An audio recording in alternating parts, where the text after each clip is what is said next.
And that's why I can't wear those pants anymore. P.S. Last night, I found myself in a real-life roller coaster tycoon situation. If only there was a way I could interact with it and actually do some roller coaster tycooning. Luckily, there is. It's a method called lucid dreaming, and today we're going to cover the bottom 5 things to do if you do find yourself in a lucid dream. Let's go.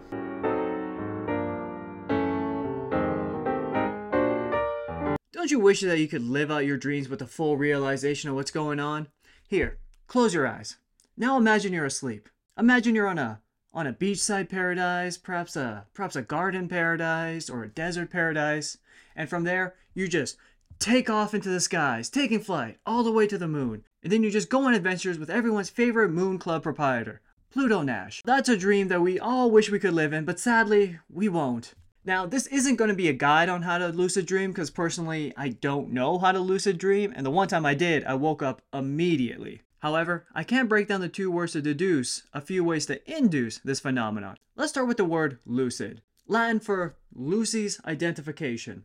Lucy, as we all know, is a famous placeholder, as in the person who holds the football in place for a kicker. The kicker in this situation being Charlie Brown, who would regularly go to kick the ball and miss. Which means he should really check to see if the ball is in place before going so ham that he ends up landing on his own hams. So tip number 1 can be something like check in with mundane things throughout the day, like, just see what time it is on your watch, make sure doors are doors, things of that nature. Now for the word dream, which we all know is an approximate portmanteau of the words dear me.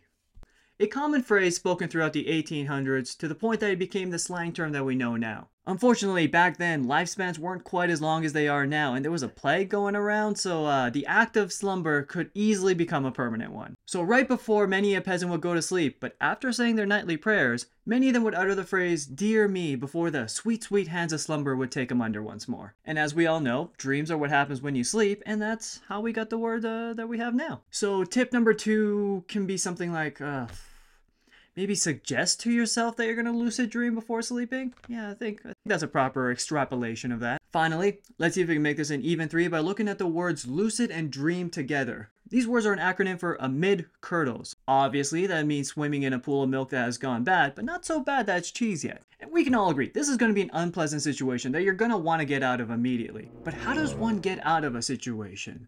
With a rope, of course. But what is a rope?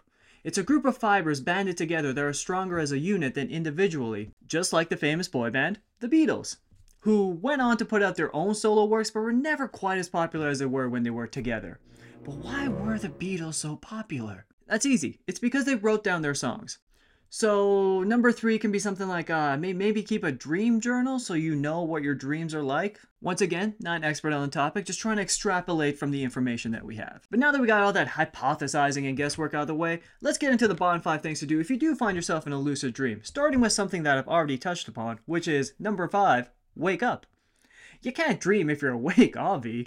Well, you can, but for the sake of the kids, I'm not going to talk about that here. When you find yourself wandering around in a world created by your own imagination, ideally you want to stay there for a little while. Maybe take in the sights, like the club that Pluto Nash owns, or maybe swim with some dolphins in the pool in the casino that Pluto Nash owns, or maybe take flight so you can see more of the moon. With Pluto, waking up is the most common thing that happens when you find yourself in a lucid dream, so try not to. You know what? No. Don't try. Just do. Number 4, eat a ham sandwich. The only limiting factor to what you can dine on is your own imagination. I get that it can be hard to think of something specific on the spot, but you can do better than a ham sandwich. Like perhaps try a ice cream fountain, or a banana split fountain, or a blizzard fountain. Just imagine unlimited DQ blizzards spraying out the Trevi fountain with only red M&Ms. Now that's a dream come true. What's not a dream come true is number 3, go chill with Freddy Krueger. You get that he's a bad guy, right? Like, just because he probably won't hurt you in your own dream, can you be sure, though? Like, even if you don't end up sinking into your mattress with just way too much blood going everywhere, what are the 2 of you gonna talk about? Are you really that curious what a burned serial killer thinks about something like, Cartesian dualism and how that applies to his methods of unaliving people in their dreams? A method that involves separating the mind from the body in the most violent of ways.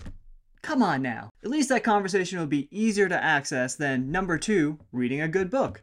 Unless you have the entire book memorized, all you're going to be doing is looking at blank pages. Even if you do have a whole book memorized, the dream world isn't really good with things like letters or numbers or shapes even. It's almost just easier to live through the events of a good book. For example, if you go on a long hike, you're basically in the first 300 to 400 pages of the Lord of the Rings series, and if you climb a big hill, that's the next 200 to 300 pages covered. And if you end up stabbing a stranger in the eye, then ooh baby, you just cover the whole series. Now hiking can be the worst, but at least it's not as bad as number 1, go to work. You can do literally anything. Why would you choose to do this? It's bad enough when you're having dreams about being at work and you're not aware of it. There's a choice here. Go touch imaginary grass. Go eat some imaginary grass. Go be some imaginary grass. Wouldn't that be nice? Just swaying in the breeze, not a care in the world, just zen all the way out. A single blade of grass amongst millions of others, photosynthesizing the sunlight into energy. But instead, you're gonna go to the office and do some paperwork or like some, I don't know what it is. I'm assuming whatever it is super boring because this is a boring thing to do. I suppose alternatively it could be something exciting, but still, if it's exciting, then just go to work.